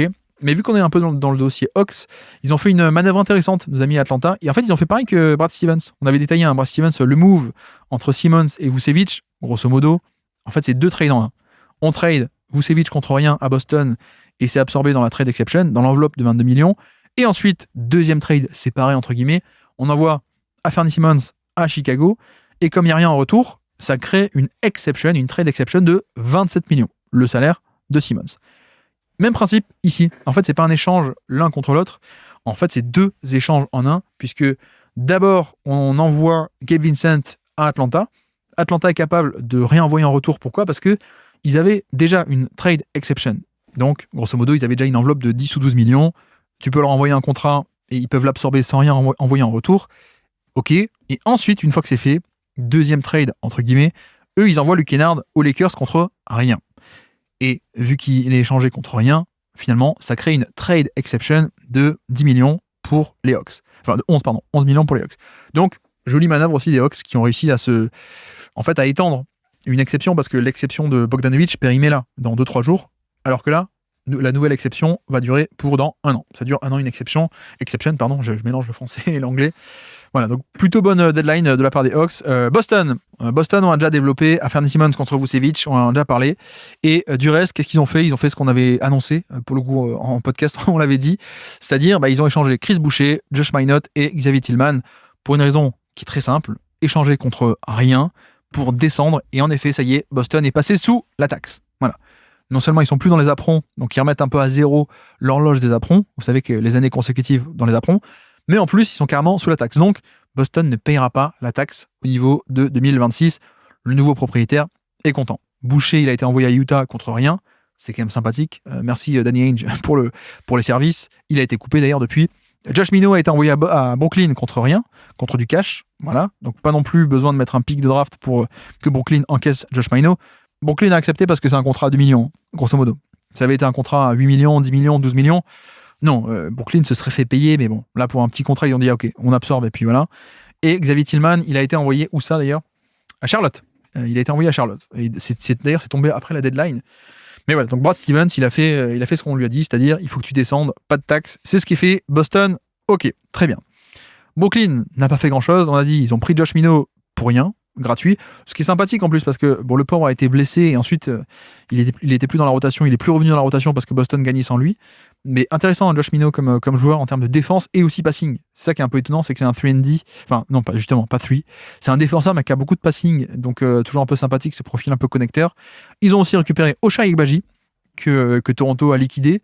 Là encore, hein, un 3&D, lui pour le coup, il a vraiment le 3 points, Ochai Agbaji, récupéré gratuitement. Pourquoi? Parce que Toronto voulait pas payer la taxe. Donc, Brooklyn a dit, bah venez, nous on a du cap space, on prend Ochai Agbaji, vraiment un mec du premier tour, hein, il y a 3-4 ans maintenant. Très, très cool comme move, là encore pour Brooklyn, qui leur a rien coûté. Ils ont aussi reçu Hunter Tyson de la part de Denver, on en parlera, pour Denver. Gratuit, pareil, ou avec un second tour, je sais plus. Ouais, je crois que Denver a payé. Denver a payé un second tour avec Hunter Tyson pour que Brooklyn puisse le prendre. Ok. Et surtout, Brooklyn, ils ont fait un move qui a été de couper Cam Thomas. Cam Thomas qui, souvenez-vous, était en qualifying offer, c'est-à-dire 4 ans de contrat, ok, et à la fin, soit tu prolonges, soit sinon, il y a l'option de la qualifying offer qui est que en fait, tu repousses ta free agency. Au bout de 4 ans, tu es free agent restrictif, donc Brooklyn aurait pu s'aligner sur toutes les offres. Aucune offre n'a été faite. Donc il a accepté la qualifying, qui est une 5e année de contrat rookie, grosso modo, où tu es du coup assez peu payé, c'est comme un contrat rookie, mais tu as une no trade clause. Tu as le droit de dire, non, je ne veux pas être échangé, et surtout, à la fin, plutôt qu'être restrictif, tu es non restrictif. Bref, on savait que c'était la fin, le divorce, et là carrément Brooklyn a dit, allez, c'est pas grave, on te coupe, tu dégages, et on ne veut plus de toi, ça se passait pas bien avec le coach, on l'a bien vu. Donc voilà, ils mettent fin au projet, et au final, bon, pour faire un peu le bilan quand même de Cam Thomas, un peu dommage que, alors, en soi, le joueur est, je pense, a moins de potentiel que ce que certains peuvent lui prêter, parce que comme c'est vrai qu'il fait des crossovers pull-up et il a un style de jeu sexy, donc certains disent gros potentiel, je suis un peu moins chaud que la moyenne, même s'il y a quand même un truc intéressant. Ah, par contre, c'est vrai qu'en termes de marché, est-ce qu'ils n'auraient pas pu à un moment donné s'en séparer plus tôt et obtenir un truc en échange? Là, ils le perdent pour rien, quoi. Là, ils le coupent. Donc, c'est carrément même de la dead money dans le salary cap. Mais bref, donc Cam Thomas, ça va être aussi où est-ce qu'il va rebondir, lui? Où est-ce qu'il va pouvoir un peu rebondir et aller peut-être dans une bonne équipe ou pas d'ailleurs? Je ne sais pas. Donc là, c'était pour Brooklyn. Bref, ensuite, Charlotte. Bon, les Hornets, on a déjà dit, Mason Plumlee, qui a été échangé contre Dieng. Finalement, Dieng n'est pas resté, mais ils se sont fait payer. Ils ont réussi à recevoir un second tour de draft pour Ousmane Dieng, enfin pour Plumlee surtout, ok. Ils ont changé Colin Sexton également contre Kobe White, grosso modo. Voilà, ils ont aussi reçu Mike Conley dans cet échange. Mike Conley qui était à Chicago pendant un jour, et je pense qu'ils vont le couper. Donc Kobe White surtout, c'est ça l'intérêt. Kobe White et 3 pics du second tour. Mais c'est l'intérêt de l'échange, Colin Sexton contre Kobe White, c'est que tu étais payé en second tour, donc ça c'est bien. Charlotte est une des équipes qui a fait un super marché, je trouve, en termes d'accumuler les assets. Donc 3 pics accumulés ici, 1 pour Ousmane Dieng et Mason Plumlee. Mike Conley va être coupé sans doute pour le marché des buyout, et revenir aux Wolves. Ils ont aussi donc récupéré Tillman contre rien, contre du cash. J'avoue que ça, on n'a pas parlé, mais est-ce que Tillman, c'est juste pour du cash, pour faire plaisir à Boston? Ou est-ce qu'il y a peut-être un monde où il peut jouer un peu, Tillman? C'est un intérieur qui a des faiblesses, mais c'est vrai que c'est un mec de dribble and off, de jeu de main à main, qui est intéressant. Voilà, donc à voir, Tillman. Et puis ils sont aussi... ils avaient récupéré Tyus Jones d'Orlando, mais ils l'ont rééchangé contre Malaki Branham. Donc peut-être que eux, ils s'en fichaient un peu de Tyus Jones, et peut-être qu'ils veulent retenter un peu le pari Malaki Branham, choix du premier tour d'il y a 4 ans. Je ne sais pas. En tout cas, ils ont récupéré Branham. Voilà, donc grosso modo, Charlotte, un bon marché en termes de revente et accumulation d'assets, on va dire. Et ça concerne des joueurs qui étaient, Sexton un peu, mais finalement remplacés par Kobe White. Ça va. C'était pas des joueurs trop importants dans la rotation, à mon avis. Les Bulls, on continue les Bulls, par ordre alphabétique, vous avez compris. Ils ont échangé. Bon, Saric, on a déjà dit, il est déjà reparti. Ok. Werther est parti à Détroit. Voilà. Mais ils ont récupéré du coup Jaden Ivey.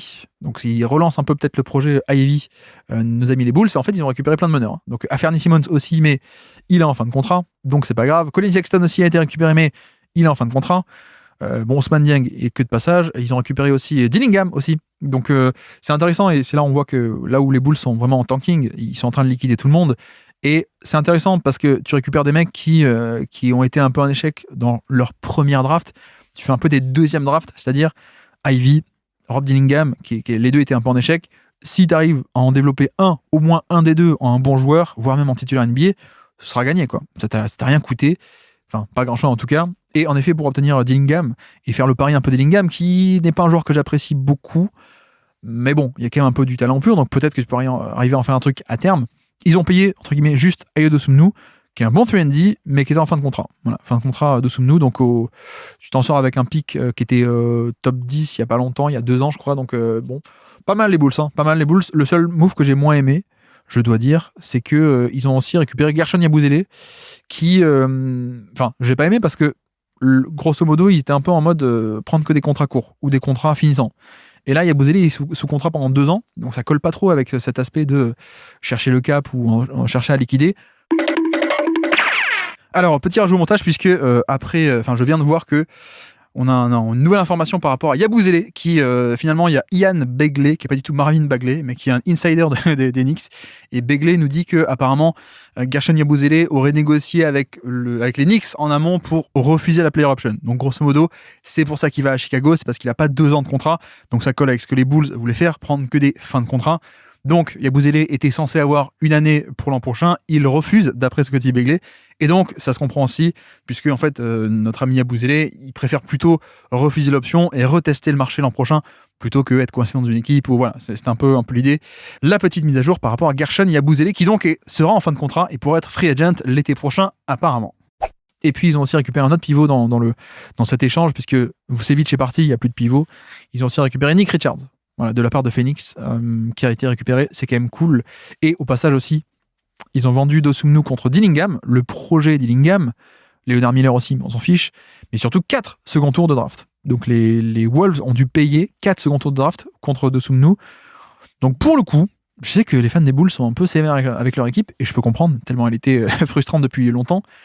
Je pense que la deadline est quand même très réussie, côté Chicago, en termes de assainir un peu les finances et liquider un peu ce que tu peux. Kevin Werther, notre ami Dosunmu, et à la place tu récupères des jeunes et des pics, donc c'est cool.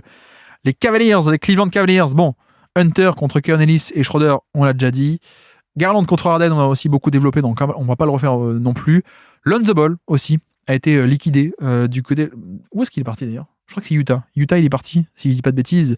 Ils ont dû payer 2 second tours de draft pour liquider les 10 millions de Lonzo Ball, et ils ont aussi au passage, je vois qu'ils ont coupé Luke Travers et Chris Livingston, ce qui veut dire que probablement qu'ils l'ont fait pour repasser sous le second apron. Je vais quand même vérifier, mais voilà, quand tu coupes des petits contrats comme ça à la fin, c'est que ils étaient à 3 ou 4 millions. Après le trade de Lonzo, ils étaient à 3 ou 4 millions du second apron. Ils ont coupé, comme ça, c'est fini. Voilà, ils sont passés sous le second apron, tant mieux pour eux. Dallas a échangé, Davis, on le sait, Hardy, D'Angelo Russell et Dante Exum contre Middleton, AJ Johnson, Malaki Branham et Marvin Bagley. Ok.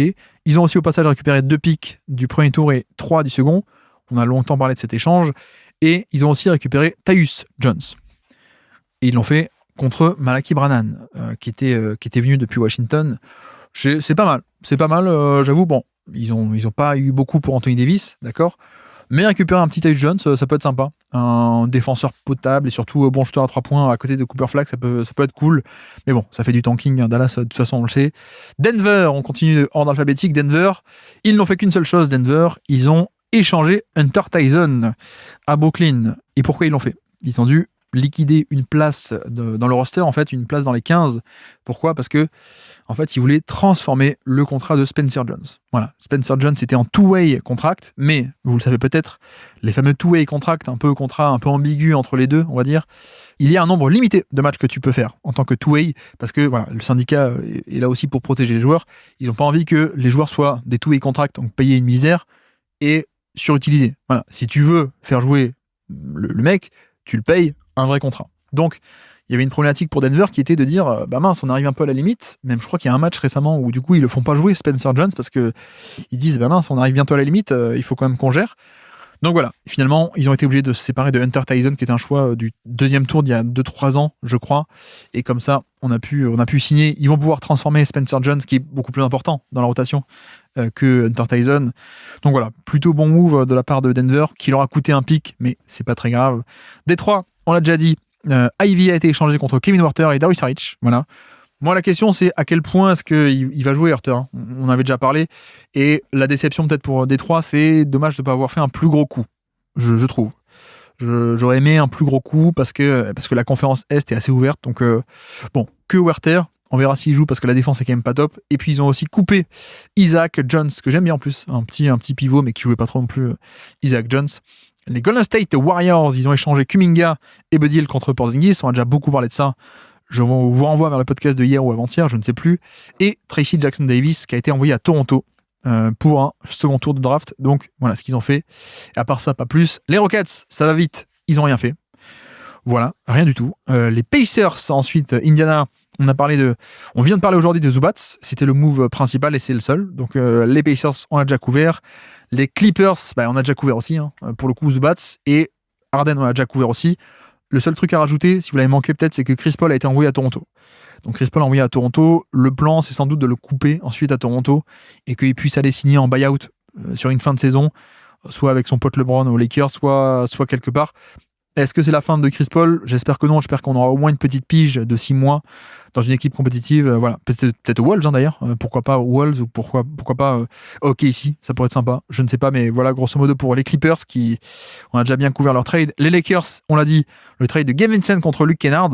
Bon, c'est pour le coup, ils ont payé pour Luke Kennard. Est-ce qu'ils vont arriver à le faire jouer longtemps, Luke Kennard ? Je sais pas. C'est vrai qu'au moins, on peut argumenter sur les fans des Lakers, je pense qu'ils seront d'accord.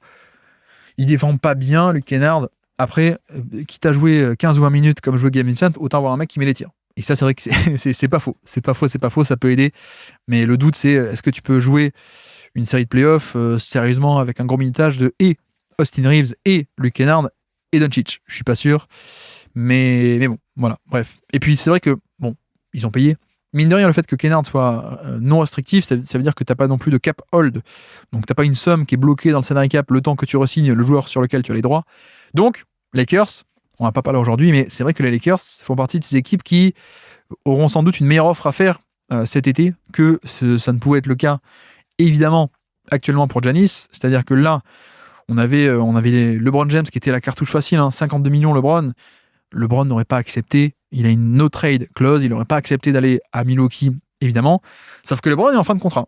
Donc LeBron, boum, on a 52 millions qui vont s'évaporer du cap. On a aussi 11 millions qui vont s'évaporer avec Kennard. On a aussi 11 millions qui vont s'évaporer avec Kleber. Et Hachimura, 18 millions. Donc en fait, nos amis, les Lakers, font partie des équipes qui auront sans doute le plus de cap space cet été. Parce que voilà, qui sera sous contrat l'an prochain ? On a Doncic, qui est sous contrat. On a Reeves, mais Reeves, d'ailleurs, je crois qu'il a peut-être une option. Je vais vérifier de suite, mais peut-être que Reeves, il y a sa free agency qui va arriver cet été. Donc en fait, Reeves, attendez, laissez-moi 2 secondes. Reeves a une player option à 14 millions. Je pense qu'il ne va pas la prendre. 14 parce que non seulement il peut re-signer pour plus à l'année, mais surtout il peut re-signer pour plusieurs années. Plutôt qu'être sous contrat juste pour 27, il prend pas l'option, il teste le marché et il va signer pour 5 ans à 25 millions de dollars.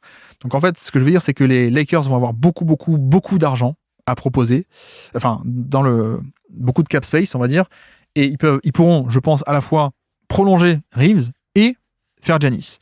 Ou alors, et ça peut-être ça les mettrait dans une position très confortable. Pourquoi pas un sign and trade ?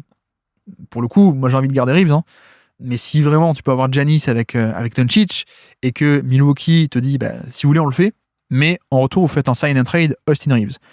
Non seulement c'est intéressant parce que toi tu as le cap pour absorber, mais en plus si Milwaukee donne un gros contrat, ça veut dire que le nouveau gros contrat de Reeves peut servir, vous voyez, à compenser au niveau de l'équilibre des salaires. Donc ça serait un peu dommage de le perdre, Reeves, mais c'est un atout de choix aussi. Je veux dire, il faut aussi réfléchir au fait qu'il y a de la concurrence. Donc, si les Clippers sont Garland et que toi, tu peux proposer Reeves, c'est quand même pas mal. Et au niveau des pics, disais-je, ils pourront proposer le 26.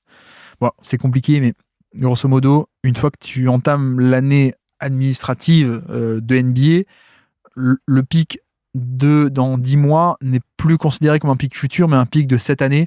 Donc, cet été, si je dis pas de bêtises, même avant la draft ou un peu après, je sais plus, mais le pick 27 sera plus considéré comme un futur, sera celui de l'année, donc tu pourras échanger 26, parce que ça rentrera plus en conflit avec les picks futurs consécutifs que tu peux pas échanger. Ouais, c'est un peu compliqué, mais je crois qu'ils pourront offrir 26, 31 et 33. Voilà. Les Lakers profitent de du pick 33 qui va se débloquer, donc en l'état, ils peuvent envoyer ou 31 ou 32, mais pas les deux, donc ils peuvent offrir qu'un seul pick et actuellement, ils ne pouvaient pas non plus offrir le 26, parce qu'ils appellent 27, donc ils ne pouvaient pas offrir 2 futurs pics consécutifs absents. Mais en juin, le 27 ne sera plus considéré comme un pic futur, mais ce sera le pic de l'année. Donc tu pourras donner 26, 31 et 33. Et pourquoi ? Parce que tu auras le 30 et 32. Donc, step and roll, tu auras... Bref, vous avez compris. Donc en fait, maintenant qu'on y réfléchit un peu, Lakers, ils vont être pas mal sur le dossier. Hein. Soit avec un sign and trade de Reeves, soit juste avec des contrats à envoyer, soit juste, vu qu'ils ont du cap space, ils peuvent aussi juste absorber le contrat chez eux sans envoyer autant en retour. Donc, à surveiller. À surveiller vraiment les Lakers, je trouve. Ok, donc les Lakers, on a déjà dit. Memphis, bon, le trade de Jaren Jackson, on l'a fait en long, en large, en travers. Je ne veux pas me répéter, j'ai déjà été très long là-dessus. Et ils ont aussi accepté de prendre le contrat de Eric Gordon. Voilà, les Sixers au buzzer, ils ont échangé Eric Gordon, qui était là, le pauvre vétéran qui avait accepté de faire une année de plus aux Sixers pour être dans le groupe. Finalement, le propriétaire des Sixers a dit t'es bien gentil Eric Gordon, mais nous on a envie de liquider, donc move financier. Merci, au revoir. Eric Gordon qui est à Memphis, est-ce qu'il va être coupé? Je ne sais pas. Et en plus, bon move de Memphis, c'est qu'ils l'ont fait contre un pic. Donc les Sixers ont été obligés de payer pour se débarrasser de Eric Gordon. Voilà, merci. C'est bien d'avoir un propriétaire aux Sixers qui est très radin. Ça permet de griller des assets. Bon, bref, on va arriver aux Sixers. Mais donc Memphis, pas mal. Memphis, pas mal. Miami, ça va vite. Ils n'ont rien fait. Ok. Milwaukee, on n'a pas encore parlé. Milwaukee, Cole Anthony et Amir Coffey s'en vont. Cole Anthony et Amir Coffey contre Nigel Hayes-Davis, qui était revenu. Il était en Europe pendant longtemps. Il était revenu, l'ancien joueur de Wisconsin, mais qui a joué pas trop à Phoenix cette année. Et Ousmane Dieng. Alors à la base, c'était surtout un échange avec Phoenix, avec Nigel et Nick Richards, mais finalement Nick Richards a été envoyé plutôt aux Bulls et les Bulls ont envoyé Ousmane Dieng. Donc, grosso modo, les Bucks perdent un 3&D Amir Coffey qui, bizarrement, ne jouait pas trop, alors que moi j'aime bien, j'avoue, mais il jouait pas trop. Et à la place, on récupère un jeune Ousmane Dieng. Voilà, là encore, croire les paroles, enfin plutôt croire les actes plutôt que les paroles. Quand on récupère un jeune comme ça en projet, c'est peut-être que on va peut-être reconstruire bientôt, je ne sais pas. Mais ok, Milwaukee, pas grand-chose de plus à dire. Je pense que tout le monde est saoulé par les Bucks. Les Wolves, on a déjà dit, Mike Conley a été échangé. Ça a permis de créer une trade exception de 10 millions. Donc ils ont une cartouche à 10 millions. Et c'est vrai que, faut quand même le dire, quand il y a eu le trade de Ayo de Sumnu, moi je me suis dit, tiens, parfait. Ils avaient une enveloppe à 10 millions.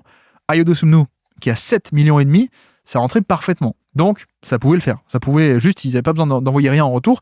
Donc, concrètement, les Wolves n'étaient pas obligés d'abandonner le projet d'Illingham. Peut-être qu'ils n'étaient pas fans du tout du joueur, donc ils ont voulu abandonner, d'accord? Mais s'ils avaient voulu, ils auraient pu le garder. Juste, tu fais rentrer Ayo dans l'enveloppe de 10 millions et tu n'as rien besoin d'envoyer en retour. À part peut-être des pics, vous voyez? Tu envoies 4 pics, comme actuellement ils ont fait, tu aurais envoyé 4 pics aux Bulls et tu prenais Ayo en retour. Bon, au final, ils n'ont pas fait ça. Et alors pourquoi ils n'ont pas fait ça? Pourquoi choisir de se séparer de Rob Dillingham? D'autant plus que ils ont quand même payé 4 pics. Donc si on me dit ils échangent Dillingham parce que ça a de la valeur sportive, donc comme ça, te séparer de Dillingham, ça permet de ne pas payer des pics, à la limite, j'entends. Mais ça n'a pas été le cas. Ils ont payé quand même des pics en plus. Donc l'analyse, je pense, c'est que elle est très simple. C'est un move financier. Un move financier de... En fait, on est juste en dessous de la taxe, je crois, ou du premier apron, je sais plus quoi, mais grosso modo, si on utilisait l'enveloppe de la trade exception, on remontait au niveau des aprons ou de la taxe et on payait plus d'argent. Et ça, le propriétaire a dit non, je ne veux pas payer. Donc, en fait, si vous voulez Ayo Dosunmu, il faut me dégager de l'argent. Mais moi, je ne prends pas de l'argent en plus gratuitement. Voilà, ils sont en dessous du premier apron actuellement. Donc, ils ont préféré faire ça, se séparer de Dillingham et Leonard Miller, plutôt que prendre gratuitement, entre guillemets, et rajouter un contrat en plus, mais qui aurait coûté en termes de dollars et de taxes. Donc les propriétaires ne veulent pas payer les taxes. C'est un classique, ou plutôt ils ne voulaient pas remonter dans les aprons, on va dire. Les Pelicans, qu'est-ce qu'ils ont fait les Pelicans? Ils n'ont rien fait, puisqu'ils ont quand même une équipe d'élite. Donc il n'y a pas trop besoin de toucher cet effectif. Non, Pelicans, ils ont échangé Alvarado au buzzer contre Dalen Terry. Dalen Terry qui était à Chicago à la base. De Chicago, il a été échangé contre Yabusele à New York et ensuite il a été renvoyé aux Pelicans. Bon, pour le coup, ils se font de l'argent. 2 second tours de draft contre Alvarado, qui est un joueur sympathique, mais je veux dire, si tu arrives à t'en sortir avec 2 pics de draft du second tour, tu le prends. Surtout que je crois, je vais vérifier, mais je crois que du coup, il était en fin de contrat, le Alvarado, j'arrive pas à le retrouver, mais ouais, non, il a 2 ans de contrat en plus, 2 ans de contrat, mais peut-être une option player option, je crois, pour l'été prochain. Bref, Pelicans, voilà. Les Knicks, justement, tiens, on vient d'en parler. Les Knicks, ils ont échangé Yabusele, qui ne jouait pas trop et qui était un contrat à 5 millions contre Dalen Terry, qui ensuite a été lui-même transformé, Dalen Terry et des pics, contre Alvarado. Donc là, c'est quand même bien parce que tu échanges un Yabusele qui n'est pas dans la rotation contre Alvarado qui est dans la rotation. Et d'ailleurs, juste après ce trade, a été annoncé que McBride, le meneur backup, va être opéré. Donc, il s'était bien gardé l'information, les Knicks. C'était fait exprès parce que si tu dis que ton meneur backup est blessé, en face, les Pelicans ont le pouvoir et disent en fait, vous avez besoin de notre joueur. Donc, on vous fait payer très cher. Au final, une fois que le trade a été fait, ça a été annoncé que McBride va être opéré, je crois, de la cheville. Donc, c'est pas non plus fin de saison, heureusement. Mais voilà, donc Alvarado va bien aider et va être dans la rotation alors que Yabusele ne l'était plus. Ok, ici, on l'a dit, Ousmane Dieng contre Plumlee. Ok, donc ils ont ramené Plumlee, un peu de viande dans la raquette. Ok, et puis Jared McCain, on a déjà beaucoup parlé de ce trade aussi. Jared McCain contre un pick du premier tour et 3 choix du second tour, il me semble. Voilà, McCain, encore une fois, bien développé, on n'a pas besoin de redévelopper. Orlando, ça va vite, ils ont dégagé Tyus Jones et son contrat à 7 millions. Ils ont payé d'ailleurs 2 tours de draft à Charlotte pour se débarrasser. Donc Charlotte, au passage, ils ont échangé, ils ont pris Tyus Jones, les Hornets, contre 2 picks, donc ils ont été payés. Et en plus, Jones, ils l'ont rebalancé à Dallas. Donc bref. Donc Orlando, ils n'ont rien fait à part juste repasser sous la taxe. Donc voilà le move financier fait par Orlando. Les Sixers, tiens, en parlant de move financier, les Sixers, c'est ça. Ils ont échangé McCain parce que c'était le moyen le plus facile, sans doute, de lâcher un peu d'argent. Mais c'est vrai que c'est un peu dommage parce qu'on a vu dans le même temps que Eric Gordon a aussi fini par être coupé, ou plutôt échangé à Memphis. Mais donc en fait, les Sixers ont été obligés de payer pour se débarrasser de Eric Gordon. C'est un peu dommage. Gordon était autour des 2 millions, je crois. Et ce qui est dommage aussi, on le rappelle, c'est que les Sixers étaient finalement pas loin de la taxe. Le propriétaire voulait absolument sortir de la taxe, pas payer de taxe, pas payer d'impôt, on va dire. Donc, il fallait dégraisser. Mais la suspension de Paul George fait que, plutôt que de dégraisser de 7 millions, il y avait juste à dégraisser de 1 million et quelques. Bon, au final, ils ont fait plus. Ils ont échangé Jared McCain. Je rappelle, encore, toujours, c'est la faute du propriétaire. Faut pas penser que le GM a voulu échanger de lui-même Jared McCain. Je ne pense pas. Donc, move financier, McCain. Move, en plus, Eric Gordon. Pour payer encore moins de taxes, on enlève Gordon. Mais en plus, ça nous coûte un pic de draft. Alors ça, c'est quand même assez fou. Mais ok. Et donc, tout ça, ça a été fait aussi pour reprolonger, pour convertir les contrats, les two-way contracts. On a parlé de ça aussi avec Denver et Spencer Jones. Ils vont convertir Jabari Walker et Dominique Barlow en vrai contrat. On a déjà parlé. Non, juste pour ajouter aussi pour les Sixers, ils avaient une trade exception de 8 millions qui va périmer dans un jour ou deux. Donc bref, il sera plus utilisable. Et donc c'est un peu dommage parce que là encore, les Sixers, ça veut dire qu'ils auraient pu accueillir un mec à 8 millions ou moins, un peu moins de 8 millions. Ils auraient pu accueillir un mec à 8 millions, donc rajouter un mec de rotation, ou deux d'ailleurs. Et en fait, plutôt qu'utiliser la trade exception, on la laisse filer, on la laisse mourir cette exception. Pourquoi ? Parce que là encore, si tu utilises l'exception, ta masse salariale, elle va remonter. L'exception, elle dit que tu as le droit d'accueillir un mec contre rien. Ça te permet de le faire. Mais ça n'influence pas sur le cap, c'est sur le budget. Si tu l'accueilles, le salaire, il compte. Donc le propriétaire a dit, non, pas de 3&D bonus en plus, pas de Gary Trent Jr., pas de Taurean Prince, pas de mecs comme ça. Bref. Parce que non, j'ai pas envie de faire gonfler la masse. Donc voilà, une trade exception de 8 millions, qui est pas rien, qui s'envole dans la nature. Malheureusement, les Suns sont échangés, on l'a dit, Nigel Hayes-Davis et Nick Richards contre Cole Anthony et Amir Coffey.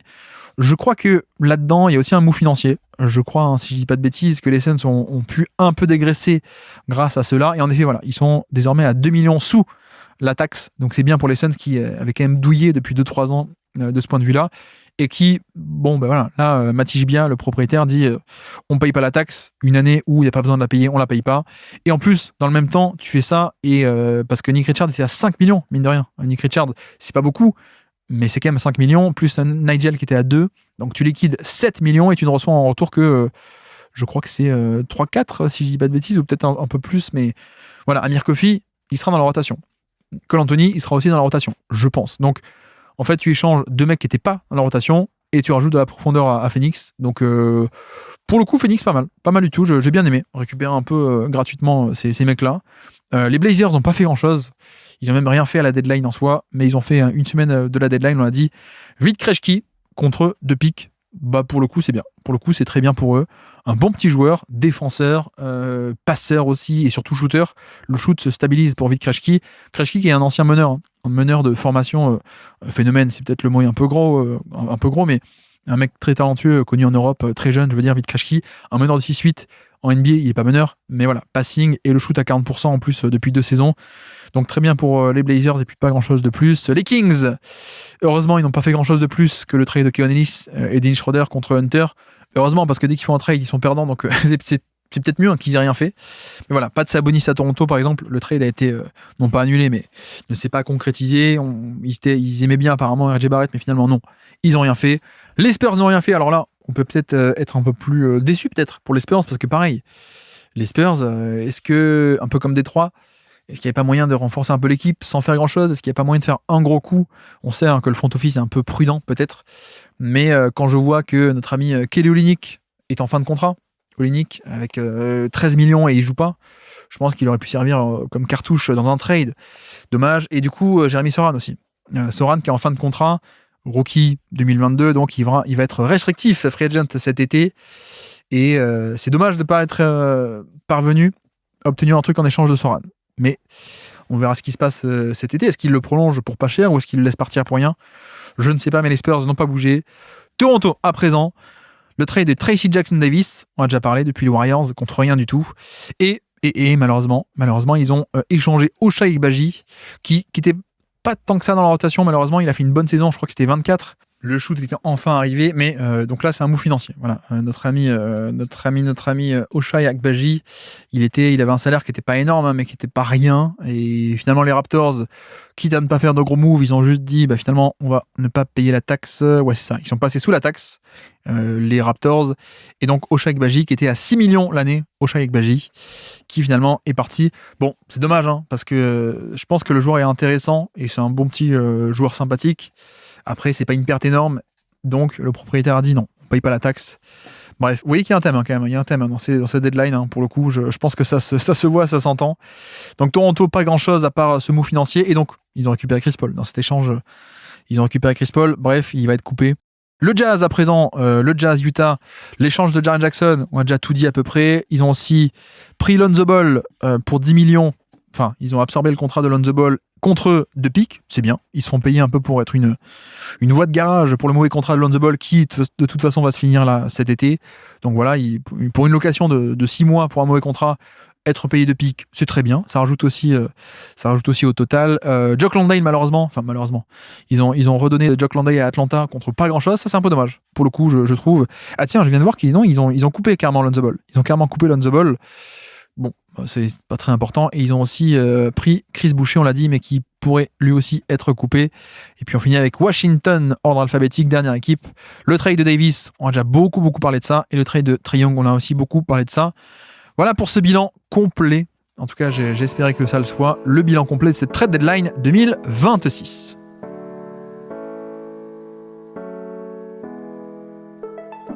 Merci à tous d'avoir suivi cet épisode, j'espère que ça vous aura plu. Et donc voici pour ce podcast qui conclut un peu notre série, notre saga. C'est vrai que comme tous les ans un peu à la trade deadline, le programme est un peu flou parce que voilà, il y a plein de trucs qui peuvent arriver potentiellement. Cette année, j'ai fait plutôt des podcasts longs en mettant... en fait, tous les trades sont tombés à chaque fois le même jour. L'an passé, c'était un peu plus le trade de Butler, le trade de un tel, le trade de un tel. Là, finalement, on était obligé un peu de tout mélanger. Voilà, ça y est, c'est fini la deadline. On va pouvoir passer à autre chose. Les nouvelles itérations d'équipe qui vont arriver, les Cavs de James Harden, ça va être intéressant, ça notamment. Et donc, voici pour aujourd'hui. On se retrouve du coup lundi pour l'hebdo, comme tous les lundis matins. Et puis, on reprendra un programme un peu plus normal après ceci, maintenant que c'est terminé. Et donc, sur ce, je vous remercie une nouvelle fois de m'avoir écouté jusqu'au bout. Un grand merci pour votre soutien, comme d'habitude, je le répète. Et moi, je vous dis à très bientôt. Ciao.